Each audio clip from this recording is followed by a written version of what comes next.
अस्सलाम वालेकुम। अच्छा, तो अभी हम लोग क्वाड्स की ट्रेनिंग करा रहे हैं मार्केट प्रोटोकॉल से।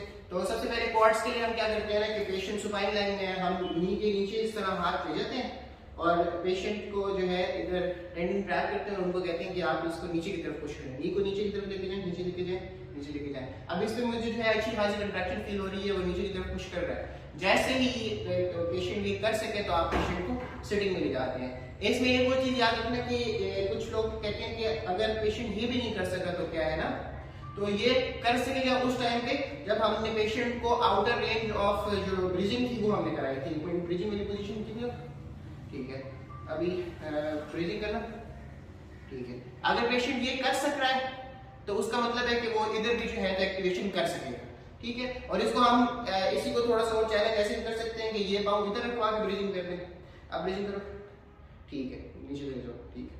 और एक और होता है कि ये पाँव उठा लो और आप ब्रीजिंग करो, ये भी हम करा सकते हैं। इसको टेंटिकल्स बोलते हैं और वो जो इससे पहले हमने किया था वो क्रॉस ब्रीजिंग होती है। तो क्रॉस ब्रीजिंग और टेंटिकल्स अगर पेशेंट कर सकता है उसका मतलब ये है कि उसके कॉर्ड्स जो है वो एक्टिवेट हो सकते हैं। अब अगर कॉर्ड्स एक्टिवेटेड है तो हम पेशेंट को कहेंगे आप बैठ जाइए।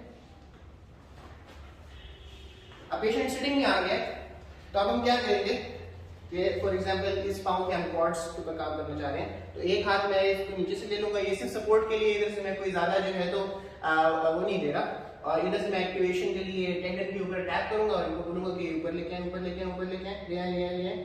अच्छा, जब ये ऊपर ले जाए तो इधर से हम थोड़ी जो है तो अप्रोक्सीमेशन की पुश भी देंगे, ठीक है। ये पीएनएफ के लिए होता है कि जो अप्रोक्सीमेशन होती है वो फ्लेक्शन को असिस्ट करती है इसके लिए, ठीक है।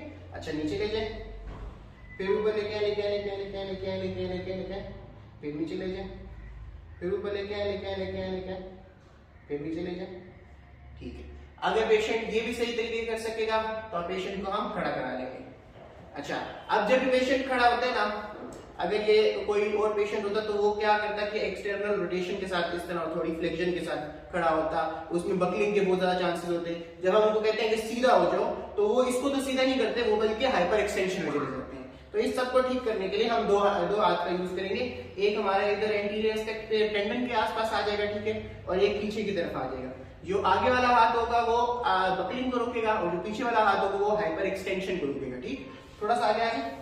अच्छा, तो अब हम क्या कराएंगे कि इधर हमने हाथ रख लिया और दूसरा हाथ पीछे रख लिया ना, तो आपने क्या करना है, इस पाँव को थोड़ा आगे की तरफ फोल्ड करना है, आगे की तरफ बेंड करें, बेंड करें, बेंड करें, बेंड करें, बगल नहीं करना, आराम से बगल नहीं करना, ठीक है। ले आए और ले आए, ठीक है। आप सीधा कर लें, ठीक है, सीधा कर ले, सीधा कर ले, बस। थोड़ा सा मैंने इनको फ्लेक्शन में ही रोका है, हाइपर एक्सटेंशन में जाने नहीं दिया, ठीक है। फिर से आगे लेके आए, आगे लेके आए, आगे लेके आए, आगे लेके आए, आगे लेके आए, इधर ही सस्टेन करें, सस्टेन करें, वापस लेके जाए, वापस लेके जाए, ठीक है। तो हमने फ्लेक्शन कराई, उधर सस्टेन कराया और वापस से एक्सटेंशन कराया। दोनों चीजों का ख्याल रखना है कि बकलिंग ना हो और हाइपर एक्सटेंशन ना हो। जब पेशेंट ये कर सक रहा है सेम हैंड पोजीशनिंग के साथ, वही सेम हैंड पोजीशनिंग है। अब मैं पेशेंट से बोलूंगा कि आप दोनों पाँव से स्क्वाट्स करें, ठीक है। आ जाए, आ जाए, आ जाए, वापस जाओ, पाँव दोनों लेवल करें, चलिए आप स्क्वाट करें, स्क्वाट करें, स्क्वाट करें, स्क्वाट करें, वेल डन, वेल डन। फिर से आए। तो अगर एक पेशेंट की इतनी क्वाड्स की ट्रेनिंग हो गई है तो उसका ये मतलब है कि हम अब इसके क्वाड्स को स्टेप ट्रेनिंग और वेट ट्रेनिंग की तरफ ले जा सकते हैं। Thank you.